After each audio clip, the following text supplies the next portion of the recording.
So we're going to move on to this lovely border now. It can be a little bit tricky, and I think you just need to take your time at this stage and sort of, if you're not happy, unpick it. I mean, you should always unpick your stitches if you're not happy. It's very easy to come back and start again.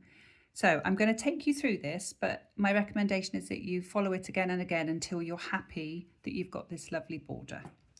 So I've made a slip knot. Slightly different this time is that the slip knot is going to be on my hook from the front. So what we're going to do with this is we're going to be going into these little V's at the top. So as you can see, these are the V's here. So these V's here. So what we're going to do is we're going to go into the first one with our yarn on the front there. I'm going to yarn over and pull that through like that there. And then we're going to yarn over and pull through both. And that is our very first stitch. So then we're going to go in again, yarn over and pull through two. And what you can see there is where the yarn has joined there. You've got this stitch going up. So we're going to follow this all the way round. I'm going to go into the stitch there, going to yarn over, pull it through the hole, yarn over and pull through both. So I was just getting some more yarn there. So we're going to go through this one, through, yarn over, pull through both.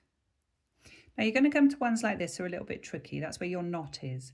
So you're literally just going to go in where you can see that little hole there.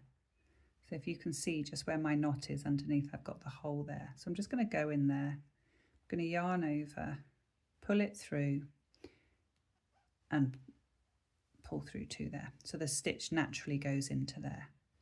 So we're going to go into this one here, yarn over, pull through. You're going to get to these ones here that sometimes can be a bit tricky because you can't see underneath there that there really isn't anything there. So for this one here, I'm going to go into the hole like we did when we were doing our granny square. You're going to go into the hole, grab the yarn and pull it through, yarn over and pull through two. Now the stitch we're doing now is a double crochet, and it is one of the most popular stitches. It sort of, does everything. It does edging, stitches for patterns. It just really is quite sort of universal. So now we've gone through that one there. So now we're going to go through this one.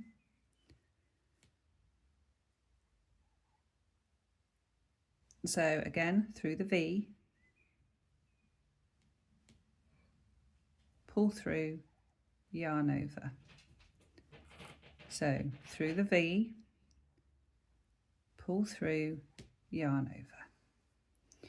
You'll notice as you do this that your stitches will not be all the same size. As you're learning, your stitches some will be bigger, some will be smaller, and that's fine because as you're learning your own tension, you will come to a point where most of them will be about the same size because you'll be holding the yarn and your tension will be okay. But please don't worry immediately that they're not all even.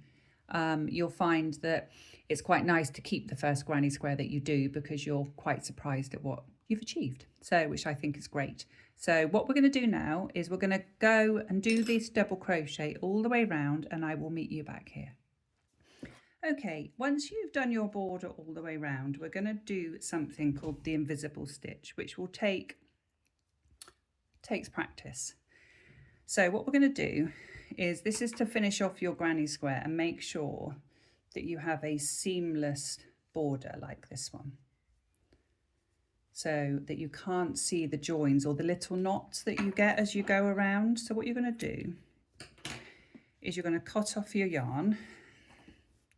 Now it looks really different because we're not going to do what we usually do. We're going to pull the yarn through. So you've got this knot here and you're going to pull it through. So pull the tail through all the way through so you end up with your yarn looking like this. Now what we're going to do is we're going to get our needle. So I've got an embroidery needle here. So what you can see here is by your knot, there is these 2 loops that you've been going through. And what we want to do is close that and make this loop, this invisible stitch. So we want to mimic these stitches here. So I'm going to take, you can kind of see where it wants to go. It wants to sort of join around like all the others. So where it goes is not through this one. It's not this little first one you've made with the knot. It's the second one. So we're going to go into there. I'm going to push that through. And that's going to join that up like that. And what you can see now is you can see that we've gone in over that stitch. And we want to now bring it round. So we're going to turn around. And where this has come out here is a little upright there. So we need to take this down this way. We're going to put our needle through it and pull our yarn through. And you're going to pull it all the way through. And then you're going to come on top and look at what you've created is the invisible join. So you can't see now your knot at all. It's not there. You've hidden it. And that is what I want you to achieve with that invisible knot.